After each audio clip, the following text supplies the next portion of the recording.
Bonjour à tous, j'espère que vous allez bien. Allez, aujourd'hui, nouvelle vidéo. On reprend enfin le rythme des vidéos. J'ai eu pas mal de moments où j'avais forcément pas beaucoup de temps. Il y a eu un gros déménagement au passage également. Donc bon, bref, on va pas rentrer dans le détail. C'est pas forcément le but de la vidéo. Mais en tout cas, pas mal de trucs depuis le début de l'année. On va réattaquer les vidéos maintenant avec un rythme beaucoup plus soutenu. Et on attaque aujourd'hui avec un sujet qui est hyper important. On va parler du private equity. Comment est-ce qu'on investit avant tout le monde? Je sais que c'est souvent des choses que la plupart des gens veulent faire. Alors certains pensent que c'est en investissant dans des ICO qu'on arrive à être avant tout le monde. Vous verrez au final, au fil de cette vidéo, que ce n'est absolument pas le cas.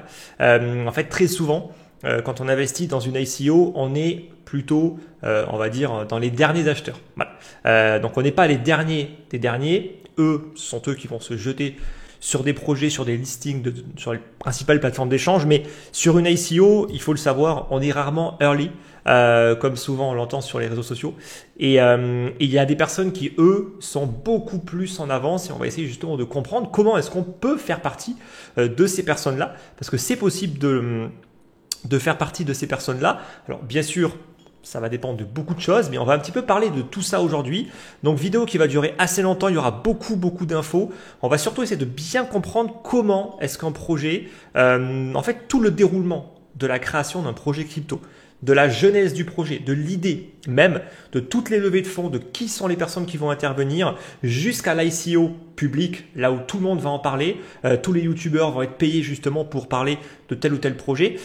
Et ensuite, des fameux listings sur les plateformes d'échange. Et non, il ne suffit pas de juste suivre le compte Twitter de Binance pour savoir les nouveaux listings, pour être informé avant tout le monde d'un projet. Absolument pas. Il y aura beaucoup de personnes en amont qui, eux, seront déjà bien positionnés sur ces projets depuis déjà des années et des années.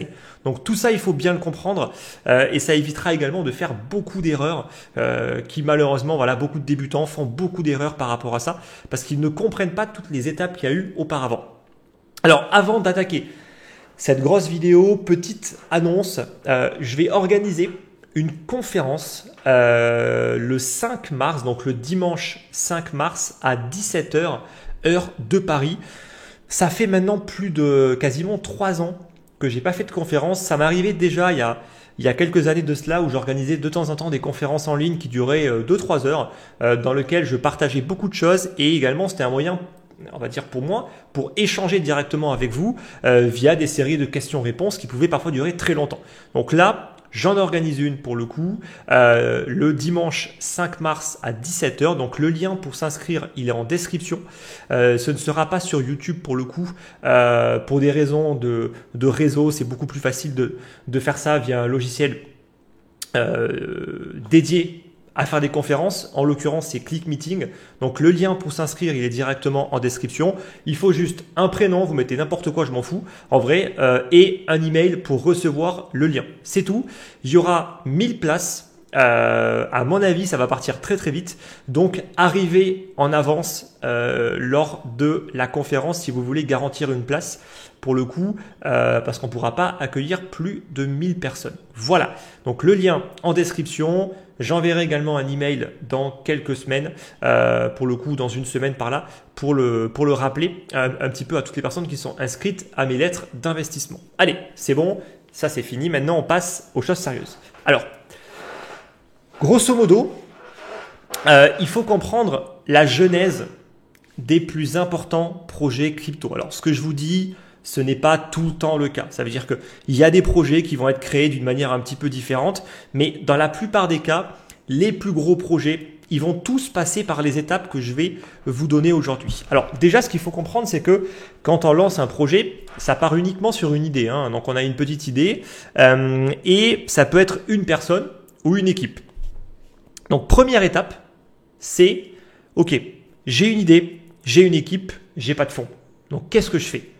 Et bien là, on va jouer avec le réseau et on va faire ce qu'on appelle une pré-seed. Donc, la pré-seed, c'est vraiment la première des levées de fonds qui va être réalisée. Donc, c'est une levée de fonds qui est réalisée sur une base extrêmement fine, c'est uniquement sur une idée et on va tout miser, grosso modo, sur une personne ou quelques personnes qui vont vous présenter cette idée. Donc, sur une pré-seed, on est au tout début du projet, il n'existe rien, il n'y a même pas de site, il n'y a même parfois même pas encore d'entreprises qui ont été réellement créées. Le nom est peut-être même parfois même pas encore vraiment décidé. On est vraiment au tout début et on mise sur premièrement une personne ou une équipe, parce que c'est ça qui va être déterminant sur la capacité en fait de ces personnes à mener à bien le projet et sur une idée. Mais même l'idée en vrai peut évoluer. Parce que quand on est vraiment au tout début, on peut partir sur quelque chose, puis après shifter sur autre chose. Alors, très souvent, le changement, il n'est pas non plus radical, mais ça peut quand même pas mal changer. Donc la pré-seed, c'est vraiment la première des levées de fonds.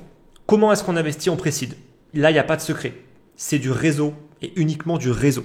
Donc ça veut dire que de toute façon, qui va investir dans des personnes qui ont à peine une idée sur un bout de papier, sur un petit white paper de 5 ou 10 pages, qui va investir là-dessus? Alors ok, en bull market, je sais que les gens ils sont amenés à investir sur un peu tout et n'importe quoi, mais de manière sérieuse, pour investir sur un petit white paper alors qu'il n'y a même pas de produit, rien du tout qui existe, le niveau de risque est super élevé. Donc ça veut dire que si on connaît de près ou de loin l'équipe, de telle personne m'en a parlé, etc., c'est le réseau. Donc le réseau va investir. Le réseau va investir et très souvent, on va être sur des tickets qui vont être quand même assez élevés pour un particulier. Après, tout dépend des finances de chacun, mais grosso modo, sur une pré-seed, on va tourner sur des tickets, je parle des gros projets, comme toujours, où on va être à peu près entre 50 et 100 000 $. Et le but n'est pas de lever des sommes très élevées, parce que en fait, on est au tout début. Donc, il n'y a pas besoin de lever des millions et des millions. Le but, c'est créer une petite structure, commencer un développement d'un produit pour ensuite faire d'autres levées de fonds par la suite. Et donc, grosso modo, on va lever quelques centaines de milliers de dollars, voire parfois 1 ou quelques millions à tout casser. Mais grosso modo, le but, c'est pas non plus de lever trop d'argent, parce que si on lève trop d'argent tout de suite, trop vite, ça peut aussi être plutôt néfaste. Donc le but, voilà, c'est on a quelques investisseurs, une dizaine au babo, et ils vont aller chercher des tickets en moyenne à 50 voire 100K. Moi, par exemple, à titre personnel, la dernière pré-seed que j'ai faite, c'est uniquement via réseau. Voilà, c'est on me contacte via Telegram, une personne que je connais qui me propose un deal. Je regarde vite fait, je dis OK ou pas OK. Et en quelques heures, voire en quelques jours, c'est des projets qui peuvent lever 1 million. Voilà. Et c'est comme ça que ça marche. C'est uniquement par du réseau. Et c'est pas sur YouTube une personne qui va dire les gars, j'ai une pré-seed pour vous. Parce que si c'est le cas, red flag. Gros danger. C'est pas comme ça que ça marche. En tout cas, pour les projets qui ont une chance de réussite. Voilà. Donc, grosso modo, moi, la dernière pré-seed que j'ai faite, c'était un ticket à 50K. Il y avait 20 investisseurs et c'était un ticket fixe à 50K. Donc, ils levaient 1 million. Et grosso modo, je connais de près ou de loin la moitié des personnes qui ont investi. Parce que bon, le réseau, voilà, forcément. Moi également, j'en ai parlé. Et après, ça fait un effet boule de neige où pour le coup, ça va très très vite. Et en l'espace de quelques jours, ils ont pu lever leurs fonds. Donc, c'est comme ça que ça fonctionne une pré-seed. La token economics est déjà existante, mais tout peut être amené à évoluer. Et en gros, quand on investit dans une pré-seed, on ne sait même pas réellement quand est-ce qu'on va pouvoir sortir. On a une timeline, mais grosso modo, qui peut être amenée à énormément évoluer parce qu'elle est mise sur plusieurs années. Et on sait qu'il peut y avoir, par exemple, une vente publique dans 2 ans, dans 3 ans. Mais on ne sait même pas encore exactement quand. Donc, c'est pour ça qu'il y a une énorme prise de risque. D'accord? Donc ça, c'est vraiment le premier niveau, la pré-seed. Le but, c'est de lever des fonds pour faire ce qu'on appelle une MVP. Donc, c'est Minimum Viable Product. Donc, c'est en français, traduction littérale, c'est produit minimum viable. En gros, c'est une première version d'une application qui fonctionne, grosso modo, mais qui va avoir des fonctionnalités vraiment de base, uniquement pour montrer qu'ils ont déjà développé quelque chose, juste pour montrer et pour lever ensuite d'autres fonds par la suite. Donc, ensuite, le but, c'est justement de faire ce qu'on appelle une seed. Donc, après la pré-seed, voilà, on fait sa première phase de développement, on monte une équipe, on commence à développer le projet, on commence à bien affiner vraiment les choses par rapport au nom du projet. Le nom du projet, par exemple, dans ma dernière pré-seed, a changé entre le moment où on me l'a présenté et maintenant. Le nom est différent. Vous voyez que plein de choses peuvent être amenées à évoluer. Et maintenant, le but, c'est voilà, une fois qu'après, par exemple, 6 mois, voire 1 an, on a une équipe, on a un produit et on commence même à nouer des partenariats, ensuite, on part sur une seed. Donc, sur une seed, en général, on va aller chercher encore plus gros. Parce que sur des pré-seed, très souvent, on fait juste un petit peu jouer le réseau parce qu'on part sur des tickets qui ne sont pas très élevés non plus. Donc, ça reste accessible pour des particuliers. Sur des seeds, c'est un petit peu différent parce que là, on va essayer de lever plus de fonds. Le but, justement, c'est de tout le temps lever plus d'argent. Première fois, on lève 1 million. Deuxième fois, on va au moins essayer de lever 2-3 millions, voire après encore plus. Ce qui est plutôt logique. Pour soutenir une croissance, il faut lever davantage de fonds. Et donc la seed, grosso modo, c'est là où vont intervenir les fameux fonds d'investissement. Donc les fonds d'investissement, eux, pourquoi est-ce qu'on fait appel à eux? Pour plusieurs raisons. Mais on va dire que les 2 principales raisons, c'est que d'une part, eux, ils vont être capables de mettre des tickets beaucoup plus élevés que des particuliers. Donc sur des seeds, on peut avoir un client qui va poser 200, 300, 400 000 balles. Et donc, il suffit d'avoir 4 ou 5 fonds pour tout de suite faire une levée de fonds à 2-3 millions sans aucun problème. Et donc ça, c'est premier point, c'est hyper intéressant parce que il y a toute une partie administrative. Devoir gérer un large panel de clients, c'est compliqué, surtout au début. Il faut faire des KYC, il faut demander en fait des preuves sur la provenance des fonds, etc. Donc vous imaginez bien qu'il vaut mieux avoir 5 VCs qui pour le coup vont tous mettre un ticket par exemple à 500 000 $, que avoir 200 personnes qui vont tous mettre quelques milliers de dollars. C'est vraiment un enfer à gérer, ne serait-ce que d'un point de vue administratif, mais également parce que vous aurez des comptes à rendre à beaucoup de personnes. Il vaut mieux n'avoir des comptes à rendre qu'à quelques personnes, c'est beaucoup plus facile à gérer. Donc vraiment, il y a un intérêt à ne traiter que par justement des fameux VCs, même si ce n'est pas que ça les avantages. Les autres avantages, lesquels sont-ils? Le réseau. Une fois de plus, le réseau, c'est déterminant dans la réussite d'un projet. Un projet avec une équipe qui n'a pas de réseau, honnêtement, c'est un projet qui a très peu de chances de réussite. Parce qu'il faut être correctement entouré, il faut avoir les bons contacts pour être capable de correctement croître dans ce milieu. Les fonds d'investissement, ils ont tout intérêt à ce que le projet se porte bien. Donc, ils vont apporter des ressources, notamment en termes de réseau. Et ça va notamment faciliter une chose, qui est l'une des choses les plus importantes quand on fait ensuite une levée de fonds publique, c'est les fameux listings sur les plateformes d'échange. Comment on fait pour être listé sur une plateforme d'échange? Alors, soit on a une énorme communauté, et c'est facile, mais une communauté, c'est pas en un claquement de doigts qu'on va l'avoir, c'est uniquement avec le réseau. Une fois de plus, c'est telle personne va en parler. Mais pour que telle personne en parle, il faut être mis en relation. Et donc les fonds, ils vont faciliter en fait tout ça. Toutes les mises en relation, lors de la phase de communication, mais aussi lors d'une phase de listing pour négocier avec les plateformes d'échange. Quand vous avez un fonds comme Pantera, parmi les plus gros fonds comme Coinbase Venture, comme Binance même, qui est un fonds qui rentre dans des projets, vous imaginez bien que le listing, il est quasiment garanti. Et on parle de listing sur des plateformes dites de tiers 1, donc vraiment les plus grosses, les principales plateformes d'échange. Donc quand vous avez des gros fonds qui rentrent dans des projets, c'est quasiment assuré que vous allez avoir une bonne communication qui va être vaste, qui va être large, qui va toucher beaucoup de monde. Donc il y aura un vrai intérêt envers ce token, plus ensuite un listing sur les principales plateformes d'échange. Et moi, c'était justement les principaux critères que j'avais quand j'investissais dans une ICO, c'est qui est-ce qu'il y a derrière, qui a investi dans ce projet. Et à chaque fois, quand il y a eu des gros qui ont investi, il n'y a eu aucun problème pour avoir des listings sur les principales plateformes d'échange comme KuCoin, Huobi, Binance, Kraken, Coinbase, etc., etc. Quand il y a absolument personne derrière, si ce n'est que des petits particuliers, malheureusement pour eux, ce n'est pas des petits particuliers qui vont être capables de négocier quoi que ce soit ou de vous mettre en relation avec qui que ce soit. Donc vous comprenez bien qu'il y a un réel intérêt de passer par des fonds d'investissement.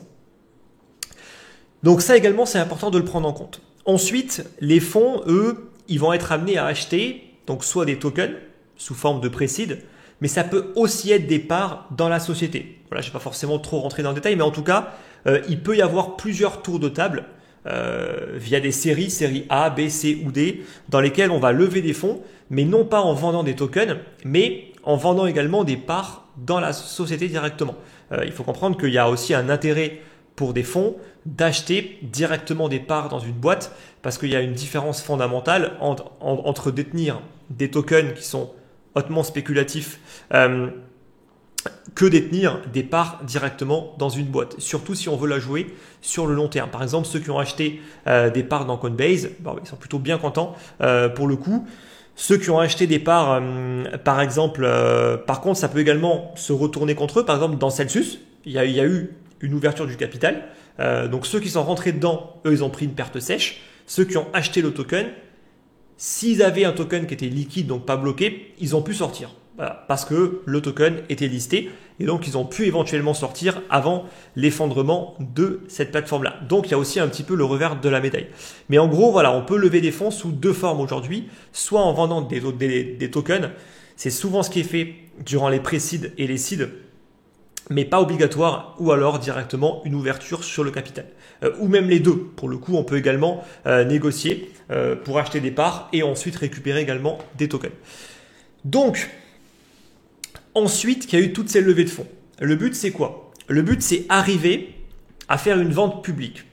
Où c'est là où on va vraiment communiquer de manière massive pour le projet avec un produit fini. Le but, c'est que voilà, on a eu plusieurs années de développement, on a levé plusieurs fois des fonds et donc maintenant, bon, il faut un produit. Il faut un produit et très souvent, le produit va être lancé en même temps que la fin de la vente publique et du fameux TGE. Donc TGE, ça veut dire Token Generation Event.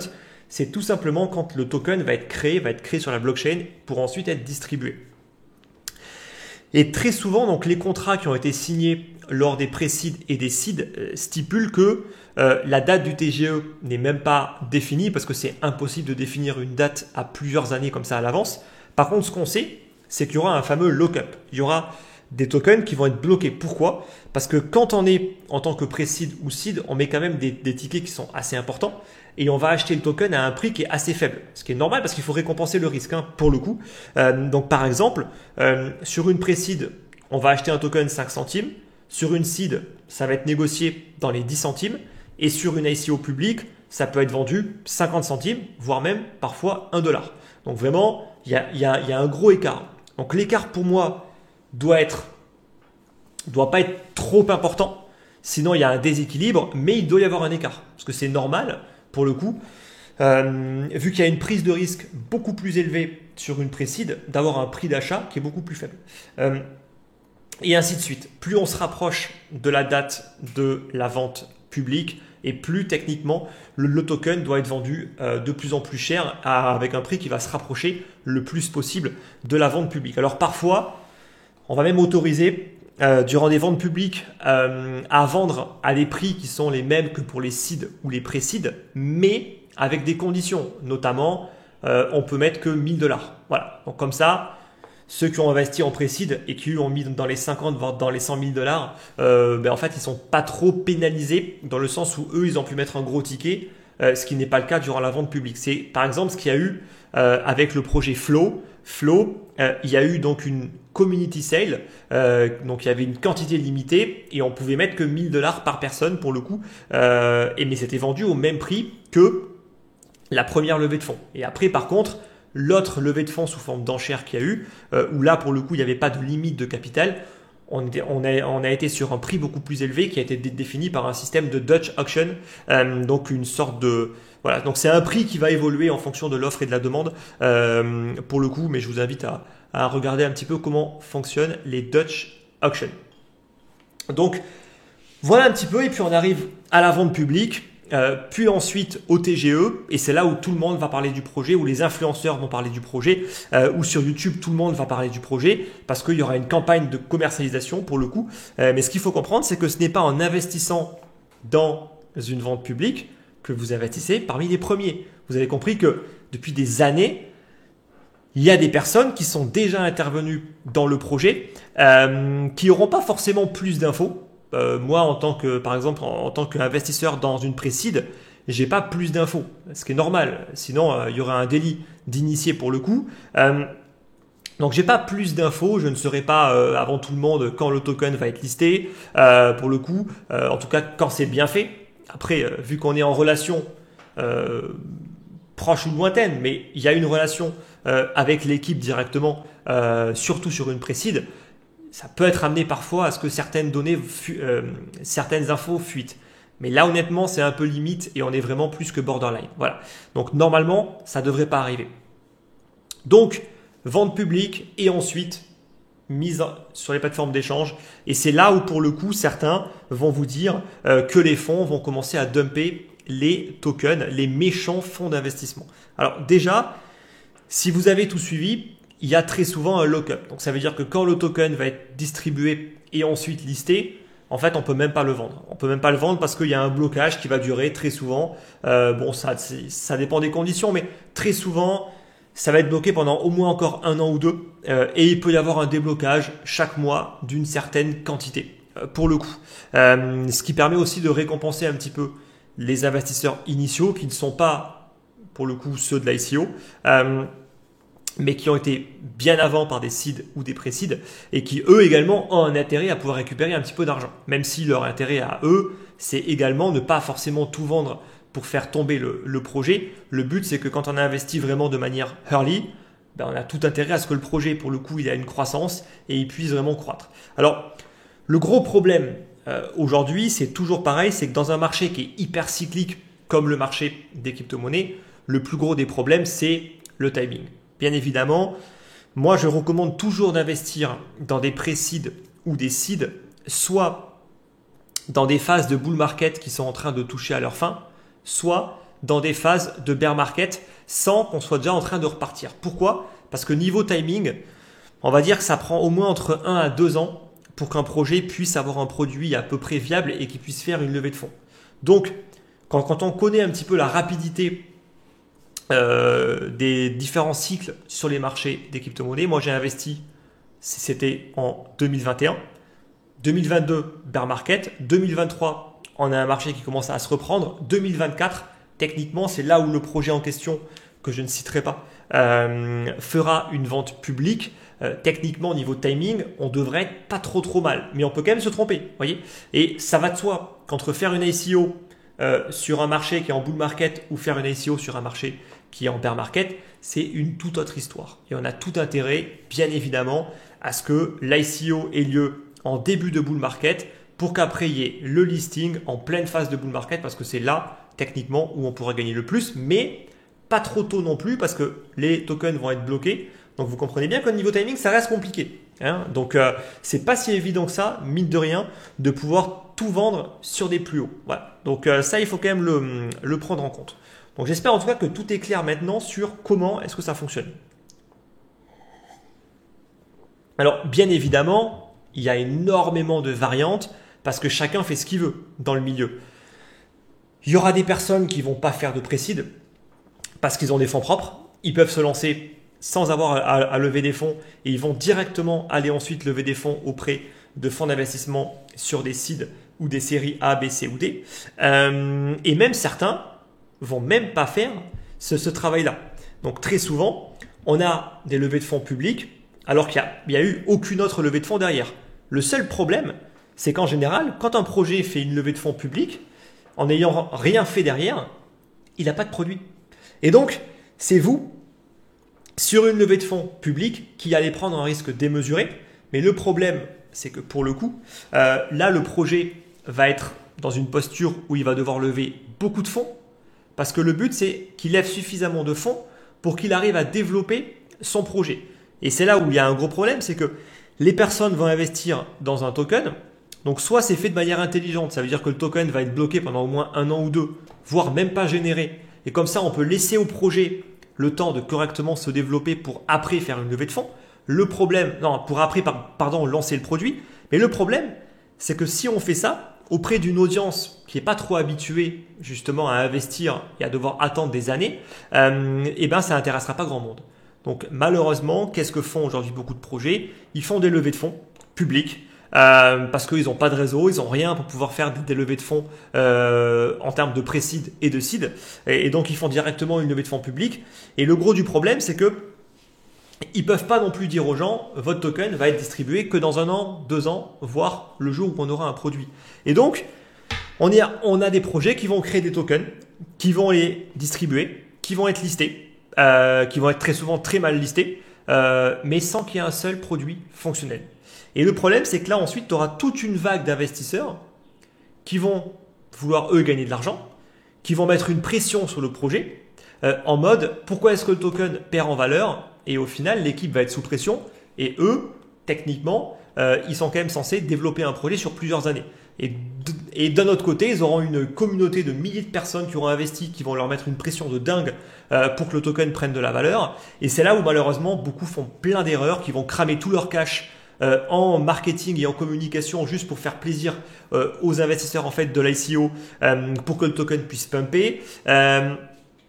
Ou alors ils vont être amenés à dépenser beaucoup d'argent dans des listings qui sont complètement inutiles parce qu'il n'y a même pas encore de produit. Et c'est là où vous voyez qu'en fait c'est une très mauvaise chose quand c'est mal géré de faire une levée de fonds publique tout de suite. C'est vraiment très difficile pour le coup à gérer et c'est beaucoup plus facile de gérer une dizaine d'investisseurs de son réseau qui, en connaissance de cause, va investir et sait qu'il n'aura rien avant 1 an ou 2 à minima. C'est beaucoup plus facile à gérer qu'une horde de personnes qui auront investi, qui auront mis parfois que 100 balles, voire 1000 balles, et qui vont vous harceler tous les jours sur les réseaux pour savoir qu'est-ce que vous faites. Donc ça, vraiment, c'est très difficile. Et ceux qui ont fait des projets, je pense que honnêtement, ils le savent très très bien. Et donc c'est pour ça qu'un projet qui, en général, est mené à bien, il passe par toutes ces différentes étapes. Ce n'est pas toujours le cas, mais en tout cas aujourd'hui, moi, ce que j'ai pu voir, c'est que tous les projets qui ont correctement délivré, qui ont fait des belles ICO avec des belles valorisations qui aujourd'hui sont toujours au-dessus des niveaux de la vente publique,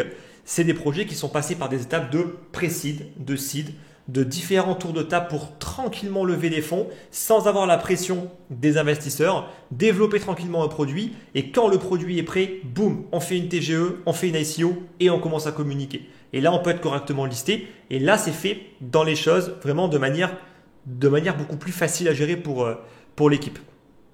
Donc j'espère que c'est clair par rapport à tout ça. Donc prudence, quand vous avez des personnes qui vous proposent une pré-seed et que le ticket il est super faible et qu'en fait il y a plein d'investisseurs, et ben en fait ça revient quasiment, pour moi en tout cas, à faire une ICO. Parce que le problème, c'est que de nouveau, il y aura énormément de personnes qui connaissent pas grand chose à l'investissement, qui vont mettre des petits tickets, qui auront beaucoup d'attentes envers ce projet et qui vont mettre une pression. Il ne faut absolument pas avoir de pression de la part des investisseurs. Et donc, gros souci également, si vous avez un projet qui vous vend une pré-seed, mais qui en parle à plein de personnes, qui fait de la communication pour en parler même sur YouTube et tout, pour moi, c'est un signe de faiblesse. C'est un aveu de faiblesse parce qu'ils n'ont pas le réseau suffisant pour lever des fonds. Ils n'ont pas les contacts suffisants auprès des fonds pour avoir des fonds qui vont investir. Si les fonds n'investissent pas et qu'il n'y a que des particuliers, ben, je suis désolé, mais les particuliers, ils n'ont pas le carnet d'adresses pour aider correctement ces projets. Ils ne vont pas être capables de les mettre en relation avec les plateformes d'échange pour lister tout simplement le token. Donc malheureusement, le retail n'apporte rien à un projet si ce n'est juste un petit peu d'argent. En général, une personne lambda, il n'a pas de réseau, de carnet d'adresse ou d'influence ou ce que vous voulez, alors que les fonds, eux, beaucoup plus. Donc, si un projet peut le faire, à mon avis, il va le faire de la manière dont je l'ai décrite. Si malheureusement, il n'a pas le réseau, eh ben, il sera amené à aller chercher directement du retail, ce qui, à mon avis, n'est pas une bonne idée. De ma propre expérience, je ne connais pas de projet qui aujourd'hui est dans le top 50 et qui a fait ça. Tous les projets aujourd'hui qui sont dans le top 50, ils ont tous fait des pré-seed ou alors des seed avec des fonds qui ont investi, puis après ils ont pu correctement communiquer, se faire lister sur les principales plateformes d'échange, etc. etc. Et par contre, tous les projets qu'on va présenter sous forme de pré-seed, de seed avec des petits tickets où il y a plein de monde qui a investi, en général, ces projets, pour l'instant, ils n'ont rien fait, ils ne sont pas listés ou ils sont listés sur des plateformes de type tier 3, voire même tier 4 si ça existe. Il n'y a pas de liquidité, il n'y a pas de volume. Le token fait absolument rien et pour le coup, il n'y aura quasiment aucune chance pour que le projet se porte bien pour les investisseurs. Donc de nouveau, Il peut toujours y avoir une exception qui confirme la règle, mais grosso modo, nous on est investisseurs, on veut prendre le moins de risques possible dans un environnement qui est déjà risqué. Donc c'est pour ça que, à mon sens, autant prendre le chemin classique qu'on maîtrise beaucoup mieux pour le coup. Donc j'espère que c'est clair par rapport à tout ça. Donc, si on fait un petit peu le résumé, comment est-ce qu'on investit pour le coup avant tout le monde? Donc la première des choses, c'est avoir un réseau. Voilà. Là, il n'y a pas de secret, je suis désolé. Et un réseau, hein, je vais quand même le préciser au cas où, ce n'est pas un groupe public sur Discord ou sur Telegram où vous avez des milliers et des milliers de personnes qui interagissent. Un réseau, c'est une toute petite communauté de personnes très influents dans le milieu des crypto-monnaies, soit des personnes qui créent des projets, des personnes qui bossent dans les principaux projets, qui ont des fonds. Bref, vraiment, ce ne sera ni sur YouTube, ni sur Twitter, pour le coup, ni sur des groupes publics Discord. Donc moi, par contre, dans mon groupe privé Discord, on a eu des opportunités. C'est justement là où moi j'ai partagé des opportunités en pré-seed de certains projets. Mais là, clairement, voilà, il n'y avait que quelques places et il faut être ultra réactif parce que même dans un groupe fermé, il peut y avoir quand même plusieurs centaines de personnes et donc ça peut aller quand même très très vite. Donc il faut du cash, il faut investir si on peut se le permettre. Mais en tout cas, voilà, c'est vraiment dans des groupes fermés, dans des communautés fermées. Et moi, les opportunités que j'ai, c'est des personnes avec qui je suis en relation de près ou de loin qui viennent directement m'en parler. Donc c'est comme ça que ça fonctionne et pas autrement pour le coup. Et comme j'ai pu vous le dire, normalement il y a très très peu de personnes qui peuvent investir. Ça part en quelques heures en général, voire quelques jours pour les meilleurs projets parce qu'il y a beaucoup de gens qui vont tout de suite répondre de manière favorable pour le coup pour investir. Donc ça part très très vite. Donc ça veut dire qu'il faut du cash de côté, prêt à être investi à n'importe quel moment. Voilà, pour être capable d'investir dans une pré-seed. Donc, si un projet cherche à lever des fonds en pré-seed ou en seed, mais avec des petits tickets, genre à quelques centaines, voire à quelques milliers de dollars, pour moi, c'est vraiment un aveu de faiblesse parce que ça veut dire qu'ils ne peuvent pas lever plus. Voilà. Si on peut se permettre d'avoir 20 investisseurs à 50K le ticket, je peux vous assurer que tous les projets vont choisir ça au lieu de prendre par exemple 200 voire 1000 personnes qui vont tous mettre 1000 balles. Voilà. Donc clairement, c'est beaucoup plus facile de gérer 20 personnes qui vont mettre 50K, qui sont habituées à ça et qui vont pas avoir même beaucoup d'attentes avant plusieurs années que 1000 personnes qui vont mettre 1000 balles et qui vont tout de suite vouloir un retour sur investissement parce que en général, et c'est pas du tout péjoratif, mais quand on va chercher des gros tickets, on va chercher des mecs, ou plutôt des personnes, ça peut être aussi des femmes, qui vont investir de manière régulière, qui savent investir, qui savent que pour le coup, on met de l'argent et il n'y aura rien avant plusieurs années. Malheureusement, dans les cryptos, il y a beaucoup de personnes qui pensent que tout va extrêmement vite, alors que pas toujours. Et ils pensent que voilà, ils mettent 1000 balles, donc ils peuvent communiquer directement avec l'équipe, etc. Alors que en fait, pas du tout. Techniquement, voilà, il faut avoir qu'un cercle très restreint de personnes qui peut éventuellement, on va dire, communiquer directement avec l'équipe. Donc j'espère que tout ça est clair. Ce n'est pas péjoratif, mais bon, il faut comprendre aussi les intérêts de chacun. Ensuite, ce qu'il faut comprendre, c'est que s'il n'y a pas de VCs, pas de fonds d'investissement, de mon point de vue, il n'y a pas de réseau. Il y a une faible communication parce qu'on aura du mal à toucher des réseaux et donc des médias assez importants. Et il n'y aura pas de listing sur les principales plateformes d'échange, au moins de type tier 1 comme Coinbase, Binance, Kraken, etc., etc. Oui, on peut se faire lister sur des plateformes de second ou de troisième rang, bien sûr, mais pour le coup, ça va être quand même assez compliqué d'aller chercher les principales plateformes. Et aujourd'hui, le Graal, ça reste Binance. Voilà. C'est plus de 80% du volume global. Donc, si on n'est pas sur Binance, honnêtement, c'est quand même compliqué pour vraiment attirer la liquidité. Et sans VCs, c'est compliqué. Regardez tous les projets qui sont aujourd'hui listés sur Binance et regardez un petit peu s'il y a des fonds derrière. Et vous verrez que en général, c'est le cas. Donc, également, investir, le fait que des VCs investissent, ça permet également d'avoir très peu de personnes qui vont investir, mais qui vont tout de suite mettre des gros tickets. Ce qui est beaucoup plus facile à gérer pour le coup. Voilà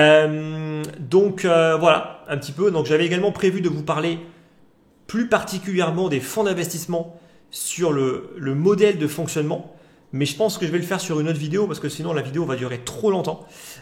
Donc je vais également vous faire une vidéo où je vais vous expliquer comment fonctionne un fonds d'investissement. Parce qu'en fait, on peut investir dans un projet très souvent au niveau d'une pré-seed en tant que particulier, mais on peut également investir dans un fonds d'investissement. Alors pas tous. Par exemple, le fonds de Coinbase, celui-là, il n'est absolument pas ouvert au grand public. Par contre, il y a des fonds comme le fonds de Pantera, qui est un des plus gros fonds et un des premiers justement qui existe depuis maintenant très longtemps.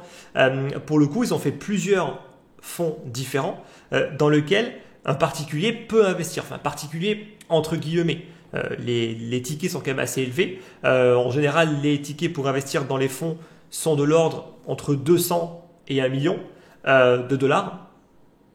Mais après, on peut quand même trouver des moyens pour faire des SPV, donc des entreprises dans lesquelles on va investir à plusieurs. Donc chacun mettra par exemple un ticket à 100K pour investir dans le fonds Pantera qui lui a un ticket minimum de 1 million. Donc on prend par exemple 10 personnes qui mettent 100K dans une boîte et la boîte va elle investir dans le fonds.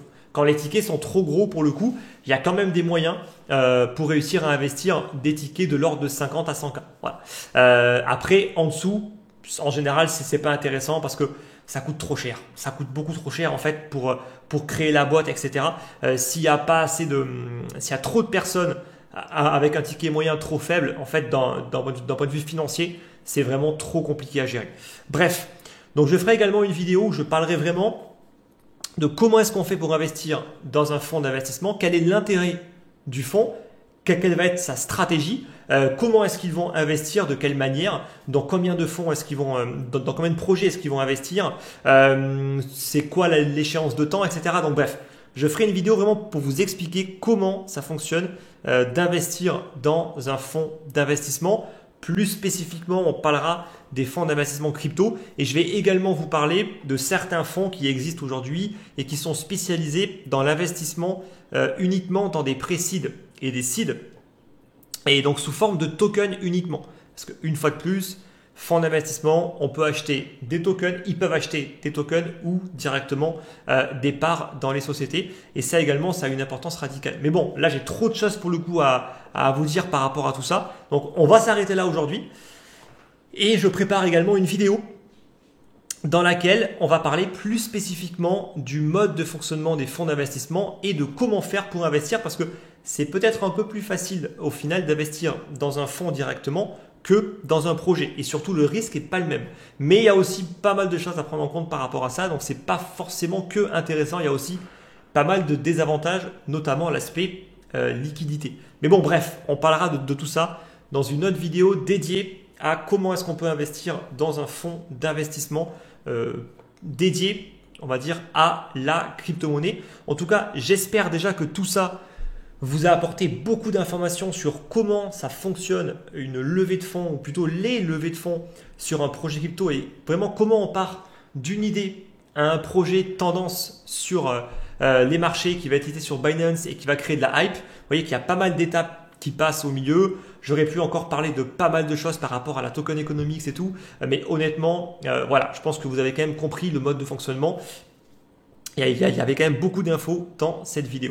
Donc, si vous avez des questions, n'hésitez pas à les poster dans l'espace de commentaires. Si vous avez aimé la vidéo, n'oubliez pas le like. Et écoutez, nous, on se retrouve très très vite pour une prochaine vidéo où on va parler plus spécifiquement des fonds d'investissement crypto. Comment est-ce qu'on fait pour investir dedans et quelle est leur stratégie pour le coup d'investissement. Et je pense que ça va également peut-être remettre les choses en question par rapport au buy and hold de ce que certaines personnes font quand ils vont mettre des fonds un petit peu comme ça sur certains projets. Quand vous allez comprendre qu'est-ce que font les fonds, je pense qu'il y aura une remise en question également par rapport à ce que vous faites vous. Et honnêtement, je pense que certains vont peut-être se dire bon, mais peut-être qu'investir dans des petits projets, peut-être que c'est pas trop pour moi. Mais bon, on verra quand je vais vous expliquer un petit peu comment fonctionnent les stratégies des fonds d'investissement. Je vous dis bonne semaine à tous et à très très vite pour la prochaine vidéo. Bye bye.